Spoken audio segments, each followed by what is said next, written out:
तो SVP institute की तरफ से physics class 11 chapter number 8 mechanical property of solids, important chapter है। थ्योरी के लिहाज से देखें तो काफ़ी कुछ, थ्योरेटिकल तो बहुत कुछ आता है इसमें से। नीट की तरफ से देखें तो एक से दो क्वेश्चन आपको फिजिक्स में यहाँ देखने को मिलते हैं। एक क्वेश्चन की तो 100% श्योरिटी है। ईजियर साइड पे क्वेश्चन आता है, बहुत आराम से चीज़ को समझना है, बिल्कुल ईजी चैप्टर है। बेसिक ठीक लेकर चलोगे बढ़िया हो जाएगा।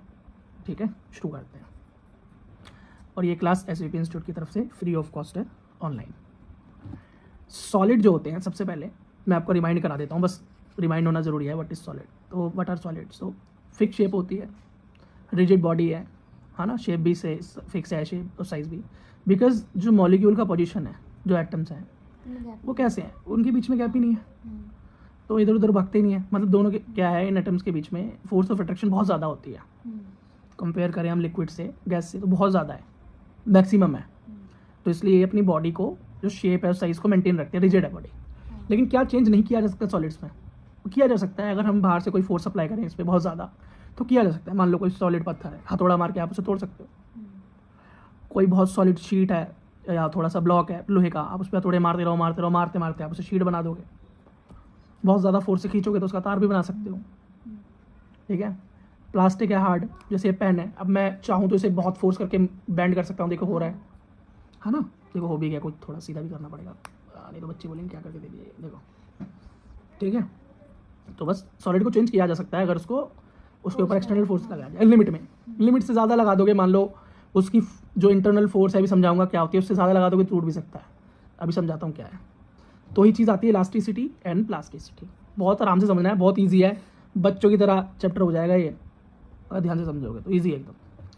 इलास्टिसिटी का मतलब है जब आप किसी चीज़ को फोर्स लगाते हैं और खींचते हैं तो वो अपनी ओरिजिनल शेप में आने की कोशिश करता है वापस। तुम में से किसी पर रबड़ बैंड है क्या? देखो, जैसे कि एक प्लास्टिक है, सॉरी इलास्टिक। अब मैंने इसे यहाँ से फोर्स लगाया और खींच रहा हूँ। अब ये क्या हो रहा है, ये मैं इसे अपोजिट साइड में खींच रहा हूँ, लेकिन ये क्या कर रहा है, ये अंदर की तरफ फोर्स लगाकर वापस अपनी नॉर्मल शेप में आना चाहती है। तो जब मैं किसी चीज़ पर फोर्स लगाऊँ आउटसाइड, या किसी भी तरफ से लगा दूँ, लो इस तरफ से लगा दूँ, तो वो फोर्स बैक करे, रिस्टोर करने की कोशिश करे, खुद को रिस्टोर करने की कोशिश करे। तो फोर्स लगाए वो अंदर, मतलब मैं बाहर की तरफ फोर्स लगा रहा हूँ तो अंदर की तरफ लगाए, मतलब अपोजिट डायरेक्शन में फोर्स लगाए और अपने आप को रिस्टोर करने की कोशिश करे, तो उसको बोलते हैं हम इलास्टिसिटी। लेकिन एक दूसरी तरह का मटेरियल है, जैसे प्लास्टिक, मतलब ठीक है, अब लोहा भी हो सकता है, इसमें समझाऊंगा कैसे। अगर मैंने इसे बैंड किया तो ये एक लिमिट पे आके इतना ज़्यादा बैंड हो जाएगा कि फिर वापस नहीं जाएगा, ये वापस नहीं जाएगा। मान लो एक प्लास्टिक की बॉल है, मैंने उसको बहुत फोर्स से पिचका दिया, क्या होगा? क्या छोड़ने के बाद वो दोबारा से बॉल बन जाएगी? नहीं। वो पिचकी रहेगी। तो जब कोई बॉडी अपने ओरिजिनल शेप में आने की पूरी कोशिश करके वापस आ जाए तो वो तो इलास्टिक प्रॉपर्टी बोलती है, और ना है तो उसे प्लास्टिक प्रॉपर्टी बोलते हैं। जैसे ये पेन शो करेगा या एक बॉल शो करेगी। ठीक है, डेफिनेशन ये रही, आप स्क्रीनशॉट ले सकते हैं इसका और लिख सकते हैं एज इट इज़, और याद रख सकते हैं। कोशिश किया मैंने डेफिनेशन को शॉर्ट आउट करने के लिए। इन्हीं के साथ साथ दो चीज़ें हमको जुड़ी हुई मिलती हैं, वो है स्ट्रेस और स्ट्रेन। यहाँ तक समझ में आ गया? यस और नो? ठीक है। स्ट्रेस और स्ट्रेन। तो स्ट्रेस तो आपने बहुत सुना हुआ है, बड़ा स्ट्रेस रहता है पढ़ाई का, काम का बड़ा स्ट्रेस रहता है, दिमाग में दर्द हो रहा है। ठीक है। तो स्ट्रेस होता है कि जब कोई एक्सटर्नल फोर्स चेंज लाने की कोशिश करता है, जैसे रबड़ बैंड में चेंज लानी, तो रबड़ बैंड एक ताकत उल्टी लगा रही थी ना, वापस सही होने के लिए। तो जो अंदर से एक फोर्स लगती है जो उसे अपनी शेप में रिस्टोर करने की कोशिश करती है, जो अपोजिट फोर्स है, अप्लाइंग फोर्स है, वही स्ट्रेस होती है। अब जो हमारी टेंशन है दिमाग में, वो कैसे है? बाहर का जो प्रेशर है, जब हमारा दिमाग उन सब चीज़ों को सॉल्व करने की कोशिश कर रहा होता है तो हमें दिमाग में दर्द फील होता है, तो उसको हम बोलते हैं बड़ा स्ट्रेस हो रहा है यार, है ना। चलो, तो मान लो एक नॉर्मली ये स्प्रिंग थी, मैंने स्प्रिंग पे फोर्स लगाया बाहर की तरफ, लेकिन स्प्रिंग क्या चाहेगी? वापस अपनी अपोजिट साइड में रिस्टोरिंग फोर्स लगाएगी। यही रिस्टोरिंग फोर्स जो है, यही स्ट्रेस कहलाता है, यही स्ट्रेस कहलाता है। तो ये हमेशा कहाँ लगेगा? Opposite to the applied force. Screenshot ले सकते हो, पसंद आए तो लाइक कर सकते हो, नहीं तो वीडियो तो खाली है, देख के जा भी सकते हो। चलो, अब इसका एक फॉर्मूला बना लें। तो स्ट्रेस का फॉर्मूला क्या बनेगा? Force per unit area. ठीक है। तो फोर्स पर यूनिट एरिया, हाँ तुम्हें कुछ और भी याद आ रहा होगा इससे, प्रेशर। हाँ, इसका भी फॉर्मूला है। प्रेशर का फॉर्मूला भी सेम है, तो यूनिट भी सेम होगी, न्यूटन पर मीटर स्क्वायर और पास्कल। ठीक है, तो इसकी यूनिट तो सेम है प्रेशर से, लेकिन ये चीज़ अलग है, प्रेशर अलग है और स्ट्रेस अलग है। क्यों? स्ट्रेस तो होता है जो कि अंदर से लग रहा है, वो रिस्टोरिंग फोर्स अंदर से लग रहा है ना। इलास्टिक जो है वो अपने आप लगा रही है उस पर, रबड़ या हमारी स्प्रिंग, वो अंदर से अपने आप को रिस्टोर करना चाहता है। प्रेशर तो ऊपर से लगता है, प्रेशर तो ऊपर से लगता है। तो ये दोनों के बीच का डिफरेंस है, अगर कोई ऐसे ही पूछ ले तो, है ना। चलो, प्रेशर एक्सटर्नल है और स्ट्रेस इंटरनल, रिस्टोरिंग फोर्स है स्ट्रेस जो है। तो स्ट्रेस के भी टाइप हैं, लॉन्गिट्यूडनल, टेंजेंशियल और हाइड्रोलिक। बात करते हैं सबसे पहले लॉन्गिट्यूडनल स्ट्रेस की। आसान है बहुत। लॉन्गिट्यूडनल का मतलब है लेंथ रिलेटेड, मतलब जब किसी की लंबाई में चेंज आ जाए, मतलब जब आप नीचे की तरफ, मान लो ये पेन है, मैं इसको एक नीचे की तरफ फोर्स लगाता हूँ, नीचे की तरफ एक्सटर्नल फोर्स लगाता हूँ, जिससे कि इसकी शेप में कोई चेंज आता है या आने की कोशिश करता है, तो जब वो स्ट्रेस आ जाएगा इसके अंदर, मान लो ये स्प्रिंग ही लटक रही होती, रबड़ दिखाओ, बच्चे समझ गए होंगे पर फिर भी दिखा देते हैं। मान लो ये रबर ही है, अब इस रबर को खींच रहा हूँ मैं, देखो नीचे की तरफ, तो उसकी शेप में चेंज हो रहा है, लॉन्गिट्यूडनल इसकी लेंथ बढ़ रही है। ठीक है, तो ये क्या हो गया हमारा लॉन्गिट्यूडनल स्ट्रेस हो गया। ठीक है, तो क्योंकि इसमें जो रिस्टोरिंग फोर्स है वो उसको दोबारा से ठीक करना चाह रहा है। अच्छा, याद रखना, कई बार क्या होता है, इसे स्प्रिंग को खाली हम खींचते ही नहीं है, स्प्रिंग को कई बार हम दबा भी देते हैं। जब हम स्प्रिंग को जब खींचते हैं तो स्प्रिंग वापस आना चाहती है, और जब दबा देते हैं तो वो खुलना चाहती है। तुमने वो पेन देखा ना कटके वाला, तो स्प्रिंग दब जाती है, अटक जाती है, एकदम से उसको रिलीज कर दो, टक खुल जाती है, क्योंकि स्प्रिंग को खींचोगे तो वापस आना चाहेगी, दबा दोगे तो खुलना चाहेगी, मतलब वो नॉर्मल शेप में आना चाहती है। तो अगर किसी की लेंथ में चेंज हो जाए लॉन्गिट्यूडनल स्ट्रेस की वजह से, आपने नीचे की तरफ खींच लिया है, लेंथ में चेंज हो जाए, तो उसको बोलेंगे हम टेंसाइल स्ट्रेस। क्या बोलेंगे? Tensile stress. और अगर किसी को मैं दबा दूं और दबाने से किसी की शेप में चेंज हो जाए तो उसको बोलेंगे कंप्रेसिव स्ट्रेस। तो ये लॉन्गिट्यूडनल स्ट्रेस के दो टाइप हैं, टेंसाइल एंड कंप्रेसिव। टेंसाइल और लॉन्गिट्यूडनल में डिफरेंस क्या है? कोई डिफरेंस नहीं है, टेंसाइल भी लॉन्गिट्यूडनल है, कंप्रेसिव भी लॉन्गिट्यूडनल है, लेकिन लॉन्गिट्यूडनल के दोनों टाइप हैं। अगर लेंथ बढ़ रही है तो टेंसाइल, और लेंथ घट रही है तो कंप्रेसिव। बस ये है, पर हो रही है लेंथ में चेंज, एक में लंबी और एक में छोटी, पर जब लेंथ में चेंज हो रही है, कुल मिला के हैं दोनों के दोनों लॉन्गिट्यूडनल ही, लेकिन एक में लेंथ बढ़ रही है और एक में घट रही है। अगला है टेंजेंशियल स्ट्रेस या शीयरिंग स्ट्रेस भी बोलते हैं इसको। ठीक, मतलब अब तक तो बॉडी के नीचे से लग रहा था, या नीचे से लग रहा था, लेंथ बढ़ रही थी, अब साइड से लगेगा। कहाँ से लगेगा? मान लो ये रखा है, मैं इस तरफ से फोर्स लगा के इसे खराब कर दूँ, दिखाओ रबड़ बैंड जैसे, जैसे ये है, अभी नीचे की तरफ नहीं है, अब मैं इस तरफ से हाथ लगाऊंगा, उंगली लगाओ, इस तरफ उंगली लगाओ, वही पकड़ लिया। अब मान लो अब मैं फोर्स इस तरफ लगा रहा हूँ, तो इस तरफ देखो, देखिए, लेकिन रबड़ कहाँ वापस आना चाहती है? अपने नॉर्मल शेप में। ये देखो, अब मैंने टेंजेंशियल लगा दिया इस तरफ, पहले लॉन्गिट्यूडनल था ऊपर की तरफ, अब टेंजेंशियल मतलब लॉन्गिट्यूड के नॉर्मल इस तरफ से भी हो सकता है, वैसे इस तरफ लगा दिया, अभी अपने नॉर्मल शेप में वापस आना चाहती है ना, तो शेप में चेंज हो रहा है ना इसकी वजह से भी। बस, तो ये शेयरिंग या लॉन्गिट्यूडनल, वो सॉरी टेंजेंशियल है, ये मैंने यहाँ पे बना दिया है, शेप की शेप में चेंज हो गया। ठीक है, तो जो क्रॉस सेक्शन की तरफ लगे, क्रॉस सेक्शन क्या होता है? इसी को बोलते हैं क्रॉस सेक्शन। जब इस तरफ से लगता है तो काटते हैं, उसको क्रॉस सेक्शन बोलते हैं ना। तो क्रॉस सेक्शन पे जो फोर्स लगती है वो टेंजेंशियल या शेयरिंग, और ऊपर से नीचे लेंथ की तरफ जो लगती है वो लॉन्गिट्यूडनल। अब एक है हाइड्रोलिक। क्या है? Hydraulic stress. इसका क्या मतलब है? जो स्ट्रेस, हाइड्रोलिक का मतलब होता है लिक्विड, है ना, याद रखना हमेशा क्या होता है? लिक्विड की वजह से हो। किसकी वजह से हो? की वजह से हो, तो वही फोर्स होती है हाइड्रोलिक फोर्स। जैसे कि तुमने टाइटैनिक मूवी देखी होगी, जिसके अंदर क्या होता है, जहाज चल रहा है, पानी एक तरफ से छेद होकर अंदर आ गया है, तो फोर्स इतना तेज हो गया है पानी का कि वो जहाज को फाड़ फाड़ के अंदर घुसता है, गेटों को तोड़ देता है, लोगों को बहा देता है ना, क्योंकि वो फोर्स लगाता है। और जब वो फोर्स लगाएगा तो वो चीज़ को उसकी शेप में चेंज ला देगा। क्या ला देगा? चेंज ला देगा। ठीक है, अगर ज़्यादा होगा तो ला देगा, कम होगा तो, मतलब अगर कोई चीज़ रोक सकती है उसको, उस प्रेशर को रोक सकती है, तो रोक लोगे तुम। कई बार क्या होता है, तुम टंकी को नीचे से पकड़ लेते हो, टंकी चल रही होती है तो उंगली से रोकने की कोशिश करते हो, जब तक रोक पाते रोकते हो, नहीं तो फिर तुम्हारी उंगली भी उस पानी को निकलने से नहीं रोक पाते, तुम हटा लेते हो हाथ, मेरे बस की नहीं है ना। अब जैसे तुम्हारा गुब्बारा है, तुमने वो उसमें पानी भरना शुरू किया, वो बढ़ता चला गया, उसका वॉल्यूम बढ़ता चला गया, लेकिन एक लिमिट है, एक लिमिट के बाद उस फोर्स को सह नहीं पाएगा और फट जाएगा, है ना। तो हाइड्रोलिक स्ट्रेस जो पानी की वजह से आए, अगर इसकी वजह से वॉल्यूम में चेंज हो जाता है, मैंने तो गुब्बारे का इंटरनल वाला एग्जांपल दे दिया, जैसे बाहर से अगर कोई पानी पड़े और वो किसकी शेप को चेंज कर दे, ठीक है, जैसे कि जहाज में पानी घुसा और उसके दरवाजे सब तोड़ डाले, तो वो क्या है, उसकी वॉल्यूम में अगर चेंज हो जाए तो उसको हम वॉल्यूमेट्रिक स्ट्रेस भी बोल देते हैं, वॉल्यूम में चेंज होना। तो ठीक है। अब एक अगला टॉपिक है हमारा स्ट्रेन। स्ट्रेन क्या है? बहुत आसान है। स्ट्रेस की वजह से तुमने अभी तक देखा कि शेप में चेंज हो रहा है, हाँ या तो लंबाई घट रही है या बढ़ रही है, या शेप में लॉन्गिट्यूडनल चेंज हो रहा है, या हाइड्रोलिक की वजह से वॉल्यूम में चेंज हो रहा है, मतलब शेप में कुछ ना कुछ गड़बड़ हो रही है। स्ट्रेस आ रहा है तो शेप बदल रही है। तो कितनी शेप बदल गई ओरिजिनल से, वही स्ट्रेन होता है। Strain is simply the measure of how much an object is stretch या डिफॉर्मेड, मतलब कितनी डिफॉर्मिटी आ गई, कितना वो चेंज हो गया अपने ओरिजिनल स्वभाव से, दैट इज स्ट्रेन। फॉर्मूला बना स्ट्रेन का, change in length original length, जो भी ओरिजिनल थी और जो अब हो गई है बाद में स्ट्रेस के बाद, उन दोनों को ये डिवाइड करके तुम निकाल लेते हो बस। तो भाई स्ट्रेस 3 तरह का है, 3 तरह से बॉडी को चेंज कर रहा है, तो स्ट्रेन भी 3 तरह का होगा, लॉन्गिट्यूडनल, शेयरिंग और वॉल्यूम। अभी तक समझ में आ रहा है? तो वीडियो को लाइक कर दो, कमेंट मारो और तुम हाँ बोल दो। समझ में आ रहा है? तो ये लॉन्गिट्यूडनल स्ट्रेन, लेंथ में चेंज, अब वो लंबी हो जाए चाहे छोटी हो जाए, ठीक है।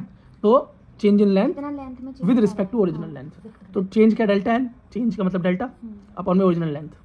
इन दोनों को आपस में रख के सॉल्व करोगे तो लॉन्गिट्यूडनल स्ट्रेन पता चल जाएगी।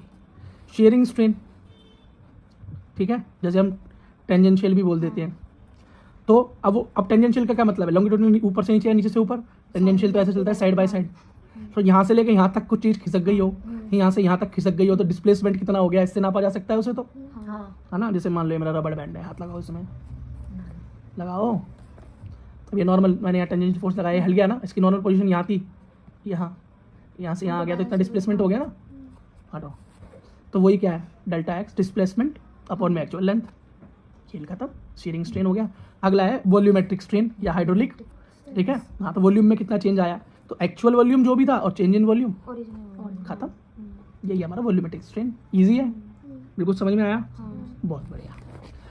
अच्छा, इस चीज़ से तुम्हें एक चीज़ समझ में आ गई होगी कि हुक्स लॉ क्या है। मैं समझाता हूँ, इसको समझाने से पहले एक चीज़ बताता हूँ। तुम्हें एक बात तो समझ में आएगी होगी, स्ट्रेस आता है तो चेंज होता है शेप में, और जितना चेंज होता है उसी को हम स्ट्रेन बोल देते हैं। स्ट्रेस की वजह से स्ट्रेन आता है, इसका मतलब ये हुआ ना। तो stress is directly proportion to strain. Hooke नाम के एक साइंटिस्ट ने हमें बताया कि अगर छोटी मोटी डिफॉर्मिटी हो रही है, बहुत बड़े चेंज के लिए इसने लॉ नहीं दिया, छोटे मोटे चेंजेस के लिए लॉ दिया कि अगर स्ट्रेन लग रहा है तो स्ट्रेस लग रहा है तो स्ट्रेन सेम होगा, मतलब शेप में चेंज होगा तो स्ट्रेस जो आएगा वो सेम होगा। तो stress is directly proportion to strain. Proportionality को हटाने के लिए कांस्टेंट लगाते हैं, तो के यहाँ पे क्या है? कांस्टेंट ऑफ प्रोपोर्शनलिटी, जिसको हम मॉड्यूलस ऑफ इलास्टिसिटी बोलते हैं। तो मॉड्यूलस ऑफ इलास्टिसिटी कहाँ से आया हमारे पास? स्ट्रेस और स्ट्रेन से आया है। इसके बारे में भी आगे पढ़ेंगे इस चैप्टर में हम, ठीक है। अच्छा, एक चीज़ और बता दूं हुक लॉ के बारे में। हुक लॉ एक इंपेरिकल लॉ है। इसका क्या मतलब है? इंपेरिकल लॉ एक ऐसा लॉ होता है जो यूनिवर्सल नहीं है, मतलब कुछ चीज़ों पे अप्लाई होता है, कुछ चीज़ों पे नहीं भी होता। तो यहाँ साफ साफ लिखा है फॉर स्मॉल डिफॉर्मिटीज, छोटे मोटी चीज़ों के लिए चल जाता है, लेकिन बड़े जो चेंजेस होते हैं उन सब में एक साथ ये नहीं चलता है। चलो, तो आज की क्लास इतनी है, पर फिर भी जाते जाते कुछ मैं बताता हूँ कि क्यों हमें इलास्टिसिटी प्लास्टिसिटी पढ़नी होती है। क्योंकि जब तक हम नहीं जानेंगे कि किसी के अंदर कोई चीज़ कितनी कंप्रेस हो सकती है, दब सकती है, को कितनी खींच सकती है, किसी के अंदर कितनी इलास्टिसिटी है, किसी के अंदर इलास्टिसिटी है या नहीं, वो टूट ना जाए बैंड करने पे, तो ये सारी चीज़ें हमें पता होंगी, तभी तो आप इंजीनियरिंग लेवल पे जब आगे जाओगे, ठीक है, या आगे फिजिक्स में कुछ करोगे इस तरह से, तो कौन सी चीज़ कहाँ पर यूज़ करनी है तुम्हें एग्जैक्टली पता होगा। मान लो तुम एक पुल बना रहे हो, इसमें तार बंधे हुए हैं, जैसे सिग्नेचर पुल बनाया है हमारे दिल्ली में, लोहे की वायर्स है, तो वायर जो है वो इलास्टिक प्रॉपर्टी होगी उनके अंदर, वो कुछ खिंच भी सकती होंगी, इसलिए वो पुल थोड़ा हिलता भी है। लेकिन अगर वहाँ पर ऐसी वायर होती कि थोड़ा भी टेंशन दूंगा तो वो टूट जाएगी, तो क्या वो पुल चलेगा? मतलब वो थोड़ा भी लचीले नहीं होंगी वायर्स, तो चल पाएंगी? तो मतलब किसी ने दिमाग लगा के वो मटेरियल जिसको इलास्टिसिटी का अंदाज़ा है ना, कंप्रेसिवनेस का अंदाज़ा है, टेंसाइलिटी का अंदाज़ा है, उसने ही वो बनाया होगा पुल। अब कोई क्रेन है जो कि भारी सामान उठा रही है, या जेसीबी है जो सामान उठा रही है, अगर उसका जो लोहा है वो प्लास्टिक इलास्टिक लोहा होता, मतलब कि थोड़ा बैंड भी हो जाए, तो क्या होता? वो उठाते उठाते बैंड हो जाती, चीज़ों को नहीं उठा पाती। क्रेन क्या होती? झूल जाती चीज़ उठाते उठाते, लेकिन उसका लोहा कैसा है? बिल्कुल बैंड नहीं होता, एकदम सॉलिड है, तो उसकी इलास्टिसिटी बहुत कम है। प्लास्टिसिटी है, अगर मुड़ गई तो मुड़ी रह जाएगी वो। तो उसमें जो चीज़ यूज़ करनी है वो इंजीनियर ने चुना होगा, वो सोच समझ के चुना होगा ना, तो इसीलिए ये चैप्टर बहुत इंपॉर्टेंट है। ये पार्ट 1 था, अगला पार्ट 2 आएगा, उसमें चैप्टर खत्म हो जाएगा, फिर एक कंप्लीट वीडियो आएगी, देन इसके NCERT examples and all the best. NEET के लिए इतना ही काफ़ी है, और एनसीईआरटी से बाहर से पढ़ने की आपको ज़रूरत नहीं है। समझ में आया हो, अच्छा लगा हो तो लाइक करो, कमेंट करो, कुछ पूछना है तो सब्सक्राइब करो, सब कुछ कर दो बस, ठीक है। मिलता हूँ अगली क्लास। तो आज हमारे इस चैप्टर की सेकंड क्लास है, मैकेनिकल प्रॉपर्टी ऑफ सॉलिड्स की। इंपॉर्टेंट चैप्टर है। खैर अगर नीट की बात करें या जे की बात करें तो हर एक चैप्टर इंपॉर्टेंट है। इस चैप्टर से जैसे मैंने बताया कि 1 से 2 क्वेश्चन आते हैं, एक क्वेश्चन तो पक्का आता है। उसी में आई होप फर्स्ट चैप्टर या फर्स्ट जो लेसन है उसको ठीक से देख कर आए होगे, तो पढ़ के आए होगे घर से, तो दिक्कत नहीं होगी तुम्हें। और जो पहली बार देख रहा है वो पहले उस वीडियो को देख ले, फिर इस वीडियो पे आए। और जो इसको फुल फॉर्म में देखेगा टोटल, तो उसको तो कोई दिक्कत ही नहीं है। यहाँ पर एक स्ट्रेस और स्ट्रेन के बीच हमें ग्राफ देखने को मिलता है। वेरी इंपॉर्टेंट ग्राफ, नीट में बहुत बार यहाँ से सवाल आ चुके हैं। ये ग्राफ कई बार तुम्हें क्लास में क्लास एग्जाम्स में बनाने को आ भी जाता है, क्लास 11th में। और लोगों को मुश्किल लगता है ग्राफ, पर एक बार तुम यहाँ समझ लोगे तुम्हारे लिए ग्राफ सबसे आसान हो जाएगा। तो इस ग्राफ को यहाँ देखकर तुम्हें बहुत मतलब वैसा लग रहा होगा, बहुत सारा जंजाल टाइप। तो इस जंजाल को थोड़ा मिटाने के लिए इस ग्राफ को शुरुआत से बनाते हैं, तो तुम्हें हर चीज़ समझ में आ जाएगी। और तुम्हें एक चीज़ और समझ में आएगी कि क्यों मैंने पिछली बार कहा था कि हुक्स लॉ जो है वो एक एम्पेरिकल फॉर्मूला है। मतलब stress is equals to strain, मतलब जो भी ये बात हमने कही थी कि स्ट्रेस जो है इज इक्वल्स टू कॉन्स्टेंट लगा दें प्रोपोर्शनलिटी को हटा के। स्ट्रेस होता है लेकिन कुछ लिमिट तक ही होता है। एक लिमिट होती है जब ये चीज़ काम नहीं करती, जब ये चीज़ काम नहीं करती, ठीक है। आई होप स्ट्रेस और स्ट्रेन में कोई आपको दिक्कत नहीं है। चलो, तो सबसे पहले ग्राफ तैयार करते हैं। ड्राइंग को लेके माफ़ किया जाए, ये शक्ल का बुम बुम वाली डायरी मंगवाई है मैंने, ठीक है। इस तरफ स्ट्रेन है। स्ट्रेन का मतलब मैं फिर भी बनाते बनाते एक बार तुम्हें बता दूं कि जब हम किसी भी चीज़ पर मैं मेटल्स के लिए बना रहा हूँ ये ग्राफ, ठीक है।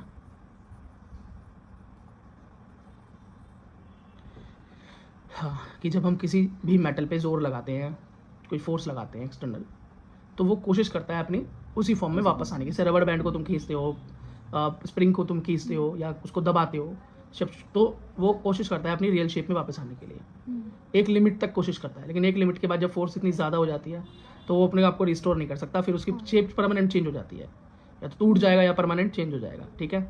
तो जब हम इनका ग्राफ देखते हैं शुरुआती, तो दोनों ही ये ऊपर की तरफ बढ़ रहा है, इस तरफ बढ़ रहा है, तो ग्राफ कैसे बनता है जब दोनों चीज़ें इक्वल रेट से बढ़ रही हों? नॉर्मल इस तरह से ग्राफ बनता है।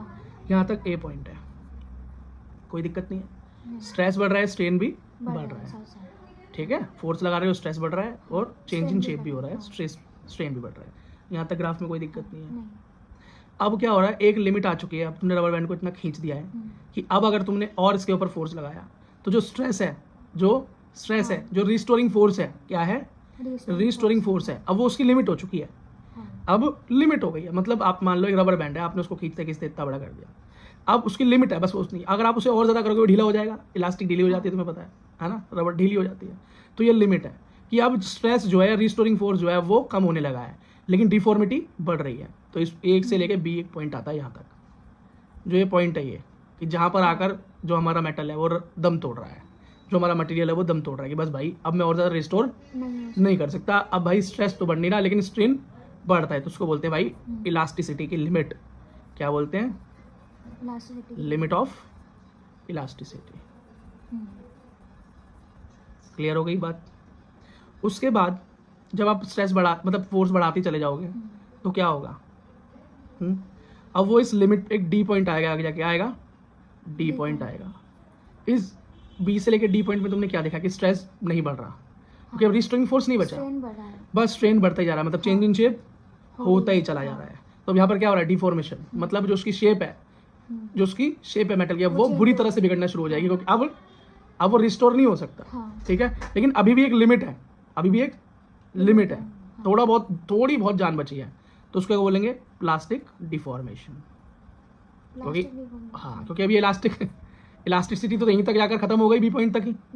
ए तक तो मैक्सिमम इलास्टिसिटी थी, ए और बी के बीच में थोड़ी बची, बी के बाद तो इलास्टिसिटी खत्म, अब तो रिस्टोरिंग फोर्स बचा नहीं। अब जब कोई अपने आप को रिस्टोर ना कर सके तो उसे हम प्लास्टिक प्रॉपर्टी बोलते हैं। हमने पहले वाले लेक्चर में पढ़ा, तो ये हो गया प्लास्टिक डिफॉर्मिटी। अब तक अगर तुम्हें समझ में आ रहा है तो यस बोल दो, कमेंट कर दो और लाइक कर दो। अगर अब तक समझ में आ रहा है तो मज़ा आ गया। अब एक अंतिम पॉइंट जब आएगा कि आपने तो फोर्स लगाना बंद किया ही नहीं, क्या फोर्स लगाना बंद नहीं किया? हाँ, और याद रखना ये जो डी है ना, यही लिमिट है बस। अब यही प्लास्टिक डिफॉर्मेशन भी होना शुरू हो गया है, और जो डी है ये भाई टेंसाइल लिमिट है। क्या है? Tensile limit. बस भैया, अब इससे ज्यादा करोगे तो वो चीज ही टूट जाएगी। हाँ। जिस मटेरियल पे तुम फोर्स लगाए जा रहे हो, जिसने अपनी इलास्टिसिटी खो दी, अब वो हाँ। प्लास्टिसिटी भी खो चुका है, अब उसकी लिमिट हो गई टेंसिलिटी की, कि मतलब इससे ज्यादा नहीं खींच सकता अब वो क्या होगा? टूट जाएगा। टूट ही जाएगा, बिल्कुल टूट ही जाएगा। और जब तुम ना मानो और डी से उसको अगले एक पॉइंट ई तक ले आओ, तो तुम क्या देखोगे कि अब भैया स्ट्रेन भी होना, स्ट्रेन ही स्ट्रेन बढ़ रहा है, स्ट्रेस कुछ भी नहीं बताया, और टेंसाइल लिमिट पूरी हो चुकी है, तो खत्म हो गया। इस पॉइंट को हम क्या बोलेंगे? Fracture point.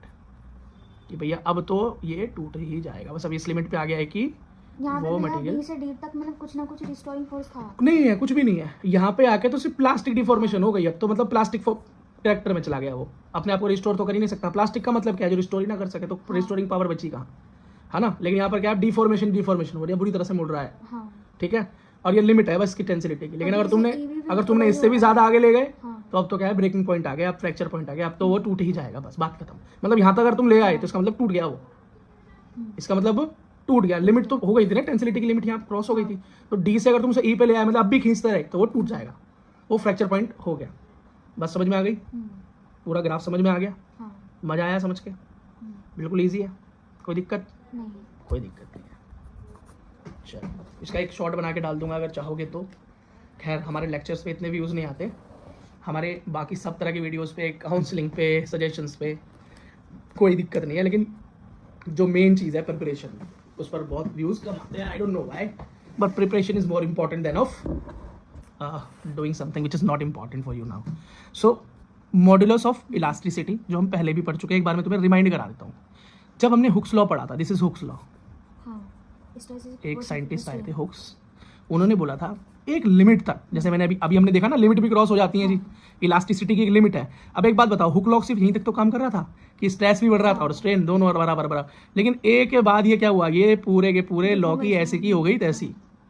अब तो सिर्फ स्ट्रेस मतलब स्ट्रेन बढ़ रहा है, पर स्ट्रेस तो बढ़ी नहीं रहा, कोई जान नहीं बची, और एंड में टूट भी गया। तो मतलब एक जब भी मैंने तुम्हें उस बार बताया था कि ये सिर्फ एक लिमिट के लिए ही हुक्स लॉ एप्लीकेबल है, स्मॉल टाइम के लिए एप्लीकेबल है, स्मॉल डिफॉर्मिटीज के लिए है, लेकिन बड़ी क्वांटिटी, बड़ी इन सब चीज़ों के लिए काम नहीं करता। तो इसके बाद ही हमें ये मॉड्यूलस ऑफ इलास्टिसिटी पढ़ना पड़ता है। क्या है? स्ट्रेस जो है भाई, वो स्ट्रेन के डायरेक्टली प्रोपोर्शनल है, प्रोपोर्शनलिटी को हटाते हैं तो कांस्टेंट आया, यही कांस्टेंट मॉड्यूलस ऑफ इलास्टिसिटी है ना? और यही हमारा यंग्स मॉड्यूलस भी है। तो इसे ही हमें पढ़ना है। अब इसका अगर मैं फॉर्मूला बनाऊं तो क्या बनेगा? के यहीं पर छोड़ दो, स्ट्रेस ये रहा, तो अपॉन में क्या हो गया? स्ट्रेस, स्ट्रेस अपॉन में स्ट्रेन। ये मेरा फॉर्मूला बन गया मॉड्यूलस ऑफ इलास्टिसिटी का। इसी के बाद एक साइंटिस्ट आते हैं जिन्होंने इसके ऊपर अच्छा खासा बढ़िया काम किया है, और ये बहुत इंपॉर्टेंट है तुम्हारे लिए। क्यों? अब तुम बोलोगे भाई हर दूसरी चीज़ को इंपॉर्टेंट बता रहे हो भैया, क्योंकि भाई सच में इतनी बार पेपर बन चुका है नीट का एनसीईआरटी से कि अब क्या छोड़े और क्या पढ़े वाला तो बात ही खत्म हो चुकी है। अब वो कहीं से भी दे सकते हैं, लेकिन इतना तो प्रॉमिस है कम से कम कि एनसीईआरटी से ही आ रहा है। और एक्चुअली फिजिक्स तो तुम आंख बंद करके एनसीईआरटी से कवर कर सकते हो, ठीक है?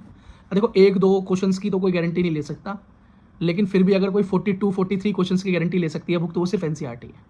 अच्छे से कर जाओ। सबसे ज़्यादा परेशानी बच्चों को फिजिक्स में ही होती है, जबकि फिजिक्स सच में ईजी है अगर आराम से बेसिक तरीके से पढ़ा जाए और बिना डरे, है ना? इसे भूत मान लेते हो पहले, तो डर पहले लगना शुरू हो जाता है। ये कोई भूत नहीं है। मुझे तो लगता है बायोलॉजी इज मतलब more tough than of this. ये इलास्टिसिटी प्लास्टिसिटी समझने से ज़्यादा तो मुझे लगता है कि अगर तुम एनाटॉमी ऑफ फ्लावरिंग प्लांट वगैरह पढ़ते हो तो ज़्यादा मुश्किल पड़ता है। I think so. मुश्किल है, इससे बहुत काफ़ी मुश्किल है वो, है ना? जिस तरह के उसके अंदर नाम है। चलो वो तो कम हो गया। अब तो यंग मॉडुलस क्या है? इसको हम वाई से डिनोट करते हैं। किससे? वाई से डिनोट करते हैं भाई। वही है, स्ट्रेस अपॉन में स्ट्रेन। अब टेंसाइल स्ट्रेस ले सकते हो, नीचे लॉन्गिट्यूडिनल स्ट्रेन, ठीक है? अब डिपेंड करता है क्वेश्चन टू क्वेश्चन, लेकिन नॉर्मल अभी इसको याद कर लो। टेंसिलिटी का मतलब क्या होता है? जब चीज़ों को खींचा जाए, ठीक है? कई बार लेकिन हम चीज़ों को कंप्रेस भी करते हैं, तो कंप्रेसिव फॉर्मूला है। कंप्रेस मतलब दबाते भी तो हैं। एक स्प्रिंग को मैं खींचता हूँ तो मैं स्प्रिंग को दबा भी तो देता हूँ, तभी तो एक्सटर्नल प्रेशर से उसकी शेप चेंज कर रखी है। और दबाने पे भी यही सीन है कि स्प्रिंग अपने नेचुरल फॉर्म में आना चाहती है। चलो, तो क्या हो गया? स्ट्रेस अपॉन स्ट्रेन याद रखोगे तो टेंसाइल अपॉन में लॉन्गिट्यूडिनल स्ट्रेन। चलो, मैंने ये वाई के से अलग है, डिफरेंट है। हाँ, यंग मॉडुलस ये है, यंग्स का जो मॉडुलस है उसको वाई से डिनोट करते हैं। फॉर्मूला वही है, आया वहीं से है। मॉडुलस ऑफ इलास्टिसिटी है, आया वहीं से है, नाम वाई से डिनोट करते हैं। यूनिट है न्यूटन पर मीटर स्क्वायर, पास्कल यूनिट है, ठीक है? हम टेंसाइल जो स्ट्रेस है, ठीक है, या कभी कभी कंप्रेसिव भी आ सकता है। मैंने कहा ना, डिपेंड करता है क्वेश्चन टू क्वेश्चन, हम दबा रहे हैं क्या खींच रहे हैं, ठीक है, बट हो तो लेंथ में चेंज रहा है, या तो लेंथ बढ़ेगी या लेंथ डिक्रीज हो जाएगी, क्योंकि लॉन्गिट्यूडिनल स्ट्रेन के ये दोनों के दोनों पार्ट हैं। ठीक है, पहले मैं पढ़ा चुका हूँ, तो अभी तो तुम्हें दिक्कत होगी नहीं। तो इसको हम इससे डिनोट करते हैं। क्या है ये टेंसाइल स्ट्रेस है। इसे क्या बोलते हैं साइन को? पता नहीं। सोचो, चलो मुझे इसका जवाब देना कमेंट सेक्शन में, क्या बोलते हैं इस साइन को। और लॉन्गिट्यूडिनल स्ट्रेन को हम इससे डिनोट करते हैं, एप्सिलॉन। ठीक है, अब इसका तो मुझे बताना, बहुत बार देखा है, कमेंट में बताना, तुम मुझे अगली बार बताना। तो अब जो स्ट्रेस होता है, स्ट्रेस है क्या actually? Force per unit area. और लॉन्गिट्यूडिनल स्ट्रेन क्या है? स्ट्रेन मतलब चेंज इन लेंथ, मतलब चेंज इन लेंथ अपॉन में एक्चुअल लेंथ। ऐसे लिख सकता हूँ। तो मेरा वाई का फॉर्मूला क्या बन गया? सीधा सीधा इसको मैं लिखूँ तो जो नीचे है वो ऊपर, हाँ, तो ये हो गया एफ मल्टीप्लाई एल अपॉन में ए मल्टीप्लाई डेल्टा एल। ये फॉर्मूला आ गया। या तो तुम इस फॉर्मूले को डायरेक्ट याद कर लो, या ये याद रखो, स्ट्रेस अपॉन स्ट्रेन। स्ट्रेस होता है फोर्स पर यूनिट एरिया, और लॉन्गिट्यूडिनल स्ट्रेन होता है चेंज इन लेंथ अपॉन में एक्चुअल लेंथ।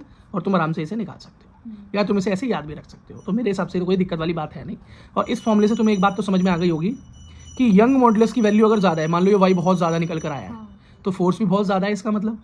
तो इसका मतलब अगर किसी भी मेटल का या किसी भी मटेरियल का यंग मॉडुलस अगर बहुत ज़्यादा है, ये बात मैंने यहाँ लिख भी रखी है, तुम स्क्रीनशॉट ले लेना इसका।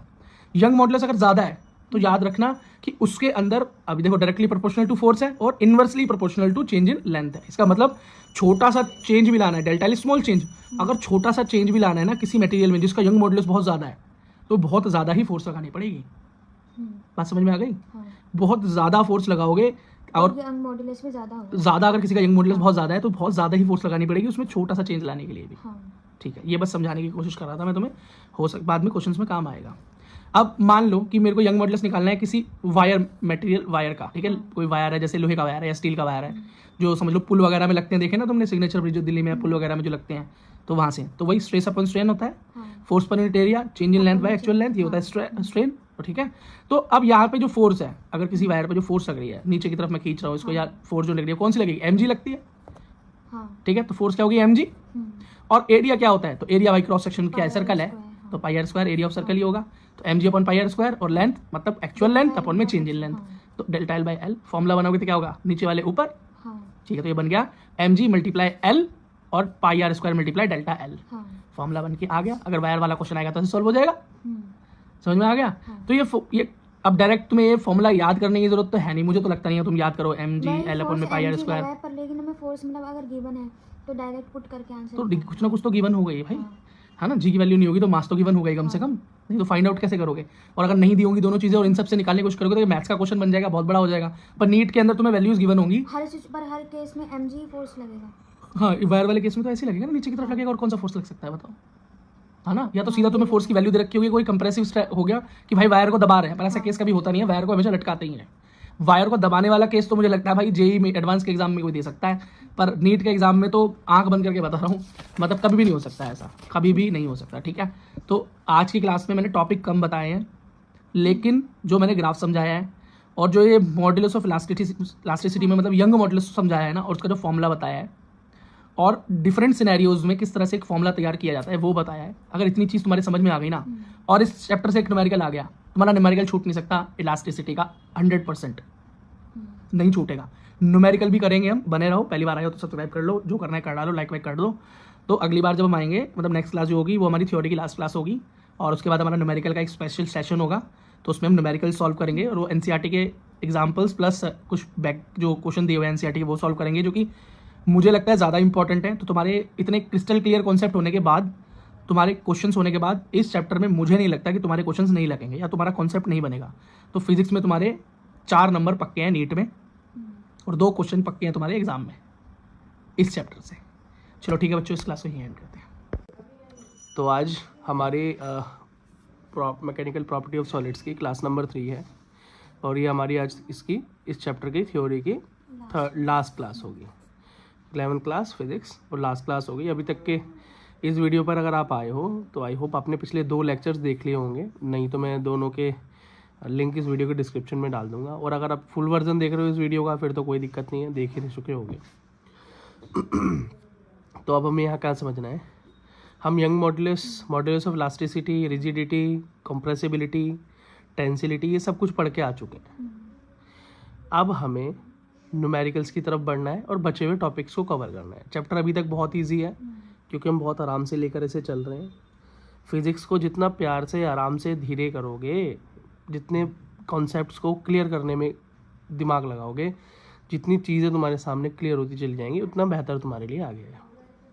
अच्छा, तुम्हें एक चीज़ पता है, हमने यंग मॉडुलस का जो फॉर्मूला निकाला था, स्ट्रेस अपॉन स्ट्रेन होता है, मतलब जितना स्ट्रेस के बराबर यंग मॉडुलस होता है। और हमने एक बात भी सीखी थी कि जिसका यंग मॉडुलस ज़्यादा होगा जिस भी मटेरियल का, उसे बैंड करना उतना ही मुश्किल होगा, या उसके अंदर उसकी लेंथ को बढ़ाना या उसे कंप्रेस करना, मतलब उसमें कोई भी डिफॉर्मिटी लाने के लिए आपको बहुत बहुत फोर्स लगाना पड़ेगा। इसी तरीके से इलास्टिसिटी या यंग मॉडुलस जिसका जितना ज़्यादा होगा उतना ही वो स्ट्रेस बियर कर सकता है, मतलब उतनी ही इलास्टिक प्रॉपर्टी होगी, रेजिस्ट कर सकता है वो, उतना ही ज़्यादा अपने आप को रेजिस्ट कर सकता है, ठीक है, उतना ही अपने आप को अपनी परफेक्ट शेप में वापस लाने के लिए रेजिस्ट कर सकता है। पंखा चलाता हूँ, ठीक है। अब अगली चीज़ आती है रिजिड बॉडी क्या है, पंखा, ठीक है। तो रिजिड बॉडी क्या होती है बेटा? रिजिड बॉडी एक ऐसी बॉडी होती है जिसके अंदर कोई डिफॉर्मिटी ना हो सके। आप कितनी कोशिश कर लो, डिफॉर्मिटी नहीं होगी। उसमें स्पेस भी नहीं होता है। इस तरह की बॉडीज़ खैर एग्जिस्ट नहीं करती आप, क्योंकि आज हमारे पास इस तरह की चीज़ें हैं कि हम किसी भी चीज़ को डिफॉर्म कर सकते हैं। उसके अंदर लगता है, वो हमें दिखाई नहीं देता। हाँ, ठीक है, लेकिन फिर भी रिजिड बॉडी का कॉन्सेप्ट क्या है? जिसके अंदर बिल्कुल भी डिफॉर्मिटी ना हो। तो जो उसके अंदर कोई डिफॉर्मिटी नहीं होगी तो उसका मतलब स्ट्रेन होगा ही नहीं, स्ट्रेन होता ही डिफॉर्मिटी है ना। जिसके अंदर कोई चेंज नहीं होगा तो स्ट्रेन जीरो हो जाएगा, और स्ट्रेन जीरो हो गया, बॉडी है ही नहीं ना, कोई नहीं है, कोई इस तरह की बॉडी नहीं है। आप हर किसी के अंदर कुछ ना कुछ चेंजेस ला सकते हो, उसकी शेप को तोड़ सकते हो, ठीक है। बाकी आप बोल सकते हो हाँ चट्टान या डायमंड, इसको बोल सकते हो, लेकिन हम एक्सटर्नल फोर्स, हाँ थोड़ी तो काफ़ी रिजिड है, नॉर्मली तो आप नहीं तोड़ सकते। अब एक चट्टान आपको मिल जाए या ग्रेनाइट का एक पत्थर आपको मिल जाए पूरा सॉलिड फॉर्म में, तो तुम उसे अपने हाथों से डिफॉर्म नहीं कर सकते, कितना ही फोर्स लगा लेना उसके ऊपर, ठीक है। अब यंग मॉडुलस अगर निकाले किसी रिजिड बॉडी का तो वो इन्फिनिटी होगा, क्योंकि कितना भी फोर्स लगा लो उसके ऊपर, उसमें कोई चेंज आने वाला ही नहीं है, उसका स्ट्रेन ही जीरो है। तो अगर मैं फॉर्मूले में लगाऊं स्ट्रेस अपॉन स्ट्रेन होता है, तो स्ट्रेन जीरो हो गया, तो किसी के अपन में जीरो होता है वो इन्फिनिटी होता है। तो आंसर क्या है? इन्फिनिटी। मतलब यंग मॉडुलस क्या है? इन्फिनिटी भाई, बहुत ज़्यादा है, इतना ज़्यादा है कि कोई लिमिट ही नहीं है, कैलकुलेशन ही नहीं कर सकते, क्योंकि आप उसके अंदर कोई चेंज नहीं ला सकते, ठीक है। अच्छा, अब लिक्विड की अगर बात करें तो भाई ये तो इसका तो शेप यूँ ही चेंज हो जाता है, कुछ करना भी नहीं पड़ता आपको। बर्तन में लिक्विड रखा है, बर्तन को पलट दो, शेप चेंज हो जाएगी उसकी। तो उसके अंदर तो उसकी तो डिफॉर्मिटी बहुत आसान है, मतलब वो तो डिफॉर्म आराम से हो सकता है लिक्विड। गेट बंद कर दो बेटा, बहुत आवाज़ें आ रही है।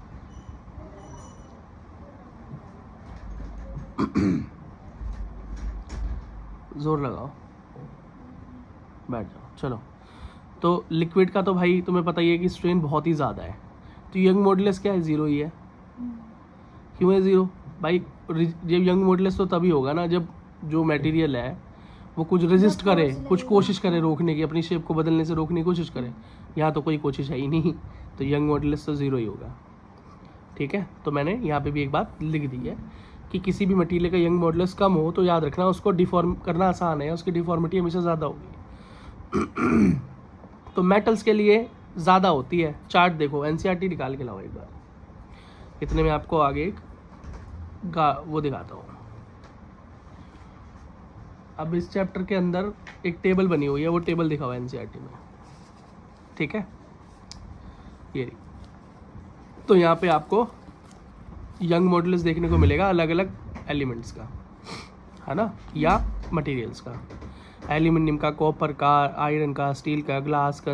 अब कंक्रीट मतलब सीमेंट ब्लॉक या सीमेंट का मान लो जब वो सॉलिड हो जाती है, और इसके अंदर थोड़ी सी बजरी भी मिली हो, वुड हो गया, बोन मतलब हड्डी हो गया। हाँ, क्योंकि लिक्विड को तुमने बहुत जोर लगाना पड़ता है ना उसकी शेप को चेंज करने में, लगाना पड़ता है। तो जब उसके अंदर कोई ऐसा क्या पानी, जब तुम पानी में फोर्स लगाते हो कि पानी तुम्हारे ऊपर जोर लगाता है? नहीं भाई, मेरी शेप चेंज मत करो, नहीं, इजीली हो जाता है। तो फिर उसका यंग मॉडुलस होगा ही कहाँ से? यंग मॉडुलस तो तभी आएगा ना जब उसके अंदर कुछ स्ट्रेन आएगा। और स्ट्रेन कब आता है? जब वो अपने आप को रोकता है, अंदर से वो रोके अपने आप को, पर वो रोकता ही नहीं, स्ट्रेन है ही नहीं, मतलब स्ट्रेस है ही नहीं, सॉरी, जब स्ट्रेस है ही नहीं और डिफॉर्मिटी 1 मिनट में हो रही है तो यंग मॉडुलस कहाँ से आएगा? तो जीरो ही है ना। यंग मॉडुलस तो किसी का उसी बॉडी का तो बनेगा जो भैया रोके। अब रबड़ में खींच रहा हूँ तो रबड़ कोशिश कर रही है अपनी शेप में वापस आने की, मतलब उसके अंदर स्ट्रेस आ रहा है, अगर फोर्स लगा रहा हूँ तो स्ट्रेस आ रहा है ना। तो वो अपने, अगर मैं छोड़ दूंगा तो अपनी नॉर्मल पोजीशन में आएगी। मैं पानी को बहा दूंगा, वो नॉर्मल अपनी कंडीशन में आने की कोशिश करता है क्या? तो उसके अंदर तो कोई स्ट्रेस है ही नहीं। पानी क्या है? फ्लो है, कोई स्ट्रेस नहीं है उसमें। जब स्ट्रेस ही नहीं है तो यंग मॉडुलस कहाँ से प्रकट होगा? क्योंकि यंग मॉडुलस तो है ही ना भाई स्ट्रेस के बराबर, सीधा सीधा। चलो, अब स्ट्रेस और स्ट्रेन का ग्राफ दे रखा है, 2 मटेरियल्स है, एक ए है और एक बी है। देखो ये ग्राफ मैंने आपको बहुत बढ़िया समझाया था। ये ग्राफ बहुत ज़रूरी है समझना। मैंने तुम्हें बताया था ग्राफिकल बेस्ड क्वेश्चंस आ जाते हैं इस चैप्टर से नीट में। तो ग्राफ तो आपने समझ ही रखा है। स्ट्रेस और स्ट्रेन कभी थोड़े टाइम के लिए एक साथ चढ़ते हैं, जब फोर्स ज़्यादा हो जाती है तो जब उसकी लिमिट क्रॉस हो जाती है फिर वो एक लिमिट तक खींचता है, डिफॉर्मिटी ज़्यादा होती है, लेकिन फिर एक पॉइंट आता है जब ब्रेकिंग पॉइंट हो जाता है कि बस अब वो टूट जाएगा, है ना, फ्रैक्चर पॉइंट आ जाता है। तो आपने ये देखा ही हुआ है। अच्छा, एक चीज़ और दिखा देता हूँ। जब इस ग्राफ को हम कंपेयर करते हैं तो हम ये स्लोप भी देखते हैं। स्लोप का मतलब क्या होता है भाई? स्लोप क्या होती है? इंक्लाइंड, है ना, कैसी इंक्लाइंड हो रही है, थोड़ी ऊपर थोड़ी नीचे। तो अगर मैं देखूँ तो डी याद दिला देता हूँ तुम्हें। वैसे हो सकता है तुम ये चीज़ जानते हो, पर फिर भी मैं याद दिला देता हूँ मैंने कैसे देखा। ये डी होता है, डी है ना जो एंगल नापता है। यहाँ बीच में क्या होता है? 90, ठीक है, 0 और 180, यही तो होता है। एंगल यहाँ से बढ़ता चला जाता है, बढ़ता चला जाता है, बढ़ता चला जाता है, ठीक है। अब जरा इन दोनों की स्लोप चेक करो। एक एंगल 90 की तरफ है इसका स्लोप दूसरे और एक एंगल 90 से नीचे की तरफ है, मतलब यहाँ कहीं है इसका बी का, और इसका ही 90 के पास है। तो इन दोनों में से एंगल ज़्यादा कौन सा होगा? ये बी वाला ज़्यादा होगा ना, क्योंकि यहाँ 0 से बढ़ता हुआ जाता है, 90 से होता हुआ 180 होता है, मतलब ये ज़्यादा है। तो slope of B is bigger than slope of A. ये बात तो तुम्हें समझ में आ गई। ग्राफ में एक चीज़ एक कंपैरिजन देखना समझ में आ गया ना? ठीक है, इसलिए मैंने समझाया। चलो, एक चीज़ देखने में समझ में आ गई तो कोई बात नहीं। चलो, अब क्वेश्चन क्या पूछ रहा है, ग्राफ को देख के बताओ कि इन दोनों के अंदर से जो यंग मॉडुलस किसका ज़्यादा होगा। तो बस याद रखना, जिसका स्लोप ज़्यादा होगा उसका यंग मॉडुलस ज़्यादा होगा। हाँ, तो बी वाले का ज़्यादा था तो उसका यंग मॉडुलस ज़्यादा। हाँ, अगर हाँ मैंने यहाँ पर गलत लिख दिया है, इसे करेक्ट कर लेना, ठीक है। तो जिसका स्लोप अधिक होगा उसका ज़्यादा होगा, इजी है। और मटेरियल कौन सा स्ट्रांग होगा इन दोनों में से? तो जिस मटेरियल का यंग मॉडुलस ज़्यादा होगा वही ज़्यादा स्ट्रांग होगा, क्योंकि जिसका यंग मॉडुलस ज़्यादा होता है उसका स्ट्रेस ज़्यादा होता है, और जिसका स्ट्रेस ज़्यादा होता है इसका मतलब वो ज़्यादा फोर्स लगाता है अपने आप को दोबारा शेप में लाने के लिए, और इसका मतलब वो डिफॉर्म होना थोड़ा सा मुश्किल है उसका, मतलब कम एज़ कम्पेयर टू दूसरे से कम टाइम, ज़्यादा टाइम में डिफॉर्म होगा। मतलब स्ट्रेस ज़्यादा है, ज़्यादा बियर कर सकता है, ज़्यादा एक्सटर्नल फोर्स झेल सकता है। तो यंग मॉडुलस, जिसका यंग मॉडुलस ज़्यादा है समझ जाओ ये मटेरियल काफ़ी रिलायबल है। हाँ, चलो एक न्यूमेरिकल उसको एंड में करेंगे। अभी थोड़ा सा बल्क मॉडुलस पढ़ लेते हैं। ये बल्क मॉडुलस क्या है? तो देखो, अभी तक तुमने मॉडुलस ऑफ इलास्टिसिटी पढ़ा, ठीक है, यंग मॉडुलस जो आपने पढ़ा। स्ट्रेस अपॉन स्ट्रेन ही होता है, मॉडुलस जो भी हो वो स्ट्रेस अपॉन स्ट्रेन ही होगा। लेकिन बस जहाँ पर बात आ जाए ना हाइड्रोलिक या वॉल्यूम चेंज की बात आ जाए, लिक्विड की बात आ जाए, वहाँ पर बल्क मॉडुलस का नाम आ जाता है सर। तो यहाँ पर ये हाइड्रोलिक स्ट्रेस, हाइड्रोलिक स्ट्रेन लिखा हुआ है, तो भाई बी से इसको डिनोट करते हैं कैपिटल से, बस बात खत्म। वही मॉडुलस तो यही होता है। अब यहाँ पर बल्क लिखा है तो ये मतलब हाइड्रोलिक की बात हो रही है, मतलब चेंज इन वॉल्यूम की बात हो रही है। वहाँ तो क्या चेंज इन लेंथ होती थी ना, चेंज इन लेंथ अपॉन में एक्चुअल लेंथ, ये था फॉर्मूला। लेकिन यहाँ पर क्या होगा, change in volume according to हाँ वॉल्यूम। तो शुरुआत से ऐसे ही चल रहे हैं। ये क्या है, minus P, B equals to minus P, मतलब स्ट्रेस अपॉन में स्ट्रेन। अब तुम बोलोगे यार माइनस पी क्यों आ गया? ये है प्रेशर। अब प्रेशर ही क्यों आया? क्योंकि भाई स्ट्रेस आएगा कैसे? अगर मैं हाइड्रोलिक की बात कर रहा हूँ, लिक्विड की बात कर रहा हूँ, तो वो प्रेशर ही डालेगा ना किसी के ऊपर। अब मान लो ये पानी भरा हुआ बीकर है, इसके अंदर मैंने एक बॉल डाल दी, तो जो पानी क्या है इसके ऊपर प्रेशर डालेगा ना, इस बॉल के ऊपर प्रेशर डालेगा, और इसकी वॉल्यूम में चेंज हो सकता है। जितना ज़्यादा गहरे पानी में डालता रहूँगा उतना वाटर इसके ऊपर आता जाएगा, जितना वाटर इसके ऊपर आता जाएगा वेट बढ़ता जाएगा और वो इसको पिचकाना शुरू कर देगा, ठीक है। सॉरी, अच्छा, नेगेटिव में क्यों लिया पी को, नॉर्मल क्यों नहीं लिया? क्योंकि बेटा प्रेशर और वॉल्यूम का जो रिलेशनशिप होता है ना, वो इन्वर्स रिलेशनशिप होता है, डायरेक्ट नहीं होता। हाँ। प्रेशर बढ़ता है तो वॉल्यूम घट जाएगा। मान लो मैंने किसी गुब्बारे के ऊपर प्रेशर बढ़ाना चालू किया ऊपर से, तो वो थोड़ा पिचकना शुरू हो जाएगा ना। या किसी नॉर्मल डब्बे को लिया मैंने और उसको मैं दबा दूँ तो क्या होगा, उसका वॉल्यूम कम हो जाएगा, प्रेशर बढ़ा दूंगा तो याद रखना इन दोनों का जो होता है इन्वर्स हाँ इन्वर्स इनका एक दूसरे से नाता है, इसीलिए माइनस पी सामने आता है। तो ये देखो यहाँ मैंने लिख भी दिया है, वॉल्यूम घटता है क्योंकि प्रेशर बढ़ता है, और वॉल्यूम बढ़ता कब है, जब प्रेशर घटना है। ठीक है, वैसे ये बात तुम्हें पता है, पर फिर भी कन्फ्यूजन ना हो तो ऐसा याद कर लेना, अगर किसी के ऊपर मैं प्रेशर डाल दूँ दबाऊँ उसे, तो उसके वॉल्यूम में क्या होगा, डिक्रीज होगा। यूनिट वही न्यूटन पर मीटर स्क्वायर या पास्कल, क्योंकि फॉर्मूला तो सेम ही है ना। ठीक है, अब कंप्रेसिबिलिटी क्या है, बल्क मॉड्यूलस को उल्टा कर दो तो यही कंप्रेसिबिलिटी है। अच्छा, कंप्रेसिबिलिटी का मतलब होता है वैसे कि आप हाइड्रोलिक स्ट्रेस में हाइड्रोलिक स्ट्रेस ठीक उल्टा कर दो, जो भी तुम्हारी बल्क मॉड्यूलस की वैल्यू निकल रही है ना, हाँ। उसे इन्वर्स कर दो, तुम्हारा कंप्रेसिबिलिटी निकल आएगा। के से डिनोट करते हैं, समझ में आ गई? भैया के से तो उसको भी डिनोट करते हैं ना, मॉड्यूलस ऑफ इलास्टिसिटी, ये कैपिटल के है ना। तो बस यही है, कंप्रेसिबिलिटी बोलेगा सीधा पूछेगा तो। हाँ, और कंप्रेसिबिलिटी का मतलब होता है कि तुम किसी चीज़ को कितना दबा सकते हो, कितना कंप्रेस कर सकते हो। तो जितना ज़्यादा सॉलिड मटेरियल होगा उसकी कंप्रेसिबिलिटी क्या होगी, मतलब उसे कंप्रेस करना मुश्किल होगा, और जितनी हल्की मटेरियल होगी उसे कंप्रेस तुम आराम से कर सकते हो। है ना, यही है बस। आराम से मान लो एक कार्डबोर्ड है तो तुम आराम से उसको कंप्रेस कर दोगे, लेकिन मैं तुम्हें वो दे दूँ, थोड़ा सा और हार्ड मटेरियल दे दूँ, एक प्लास्टिक दे दूँ सॉलिड सी, तो उसको थोड़ा सा और मुश्किल होगा तुम्हारे लिए। फिर उसके बाद में तुमको लोहे का बॉक्स दे दूँ तो तुम्हारे लिए तो बहुत मुश्किल हो जाएगा उसको हाथों से कंप्रेस करना। ठीक है तो बल्क मॉड्यूलस का ठीक उल्टा है। तो एक ये और चीज़ याद कर लो, बहुत काम आएगी तुम्हारे लिए, नीट में क्वेश्चन बन जाता है इससे। बहुत इजी टॉपिक है, बेसिक समझ में आ गया तो खेल ही खत्म है। बल्क मॉड्यूलस वैल्यू किसकी सबसे ज़्यादा होती है, बल्क मॉड्यूलस किसका सबसे ज़्यादा होगा, मतलब कौन है ऐसा जिसके वॉल्यूम में कम से कम चेंज आएगा। जिसका ज़्यादा बल्क मॉड्यूलस होगा उतना ही कम चेंज आएगा उसके वॉल्यूम में। तो जो सॉलिड होते हैं उसमें ज़्यादा फोर्स लगेगा, उसमें ज़्यादा फोर्स लगाने पे भी वॉल्यूम में चेंज ज़्यादा नहीं आएगा। तो सॉलिड है, सॉलिड के बाद लिक्विड के बाद गैस। ठीक है, और अगर मैं बात करूँ कंप्रेसिबिलिटी, तो कंप्रेसिबिलिटी मॉड्यूलस और बल्क मॉड्यूलस के ठीक उल्टा। हाँ, तो बल्क मॉड्यूलस का ठीक उल्टा होता है कंप्रेसिबिलिटी। तो यहाँ पर सॉलिड की सबसे ज़्यादा है, तो यहाँ सॉलिड की सबसे कम होगी कंप्रेसिबिलिटी, मतलब सॉलिड को कंप्रेस करना सबसे मुश्किल है, उसके बाद लिक्विड को थोड़ा और आसान, और गैस को सबसे आसान, आराम से तुम कंप्रेस कर सकते हो। यही बात है। तो कोई भी एक चीज़ इन दोनों में से याद होगी तो दूसरी चीज़ तुम निकाल दोगे, क्योंकि बल्क मॉड्यूलस और कंप्रेसिबिलिटी एक दूसरे के क्या है, ठीक उल्टे, इन्वर्स है। अब कुछ एप्लीकेशंस देख लो भाई, एप्लीकेशंस ऑफ इलास्टिक बिहेवियर। खैर इसके बारे में हमने शुरू में भी डिस्कशन किया था। जैसे आप क्रेन होती है, वो चीज़ों को वेट उठाती है, तो इस तरह से उसका एक सिस्टम होता है।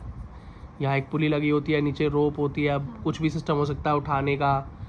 तो जो यहाँ पर वायर यूज़ होता है, उसका यंग मॉड्यूलस देखोगे तभी तो उसको यूज़ करोगे कि भाई मैं कितना वेट उठा रहा हूँ, इससे तो मुझे क्या मटेरियल यहाँ यूज़ करना चाहिए, या जो मेरी वायर होनी चाहिए इसकी, वो क्रेन की, वो उसकी थिकनेस क्या होनी चाहिए, है ना, कितनी मोटाई होनी चाहिए। तो डिपेंड करता है कितना वेट तुम उठाओगे।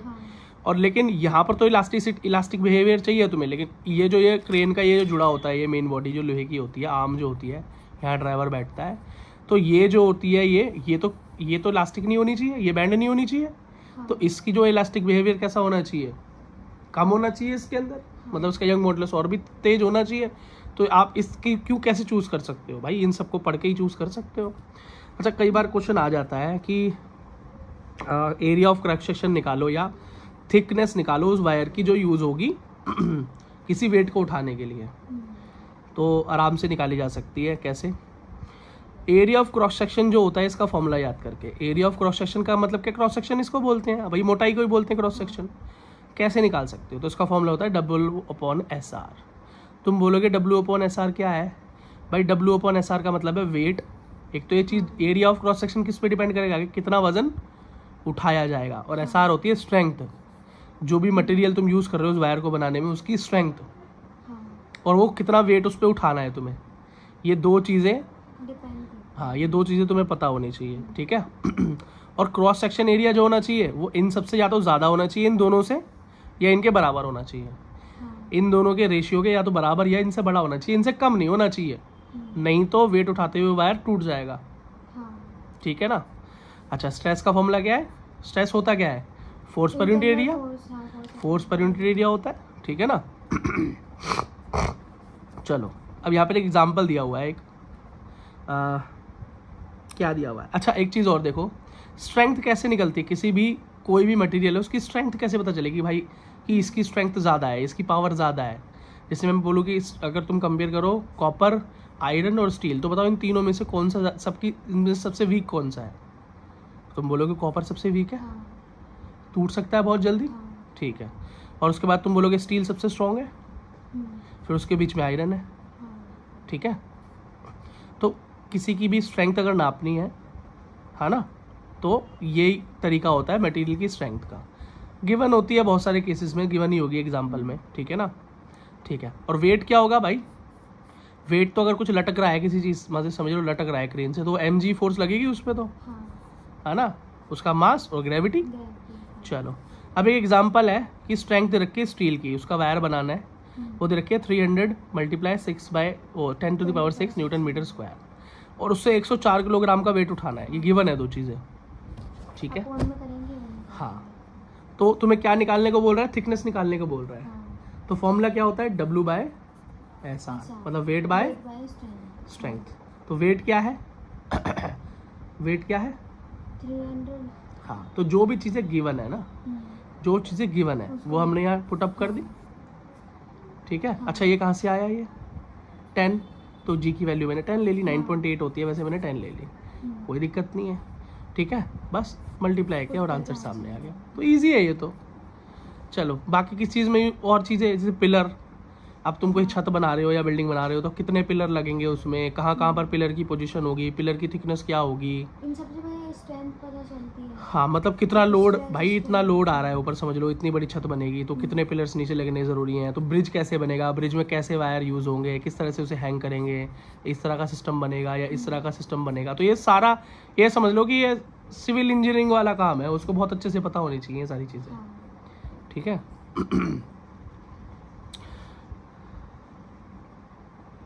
हाँ देखो इसके अंदर लिखना है, इसके अंदर एक चीज़ मैंने लिखी है, या तुम्हें वैसे ही पता होना चाहिए। अगर बैंडिंग को कम करना है, मतलब मान लो कि कोई तुमने ऐसा ब्रिज बनाया आयरन का, वो बैंड हो जाए वेट की वजह से, तो नुकसान हो सकता है, एक्सीडेंट हो सकता है। तो ऐसे मटेरियल यूज़ करने हैं जिसका यंग मॉडुलस क्या हो, बड़ा हो, लार्ज हो, और जितना ज़्यादा यंग मॉडुलस होगा उतना ही कम वो बैंड होगा, उतना ही कम उसके अंदर डिफॉर्मिटी होगी, उतना ही कम स्ट्रेन होगा, क्योंकि स्ट्रेन क्या होता है, यंग मॉडुलस का इन्वर्स होता है, हाँ। और स्ट्रेस के डायरेक्ट होता है। फॉर्मूला ये है ना, Young modulus equals to stress upon में स्ट्रेन, वो डायरेक्टली होता है, इनवर्सली होता है। बस, ठीक है। तो इसी के साथ आपका ये चैप्टर ख़त्म होता है। Thank you. अच्छे से 2-4 बार वीडियो को देखो, नोट्स जो है इनका स्क्रीनशॉट लेके रख लो, बना लो, ठीक है। और इसकी एक फुल वीडियो भी आपके पास आने वाली है। आई होप ये फुल वीडियो आप देख रहे हो, उसको आप एक बारी 1 शॉट में देख के ख़त्म कर सकते हो। Thank you so very much video को एंड तक देखने के लिए। सब्सक्राइब करो, लाइक करो, कमेंट करो, जो करना है कर डालो बस।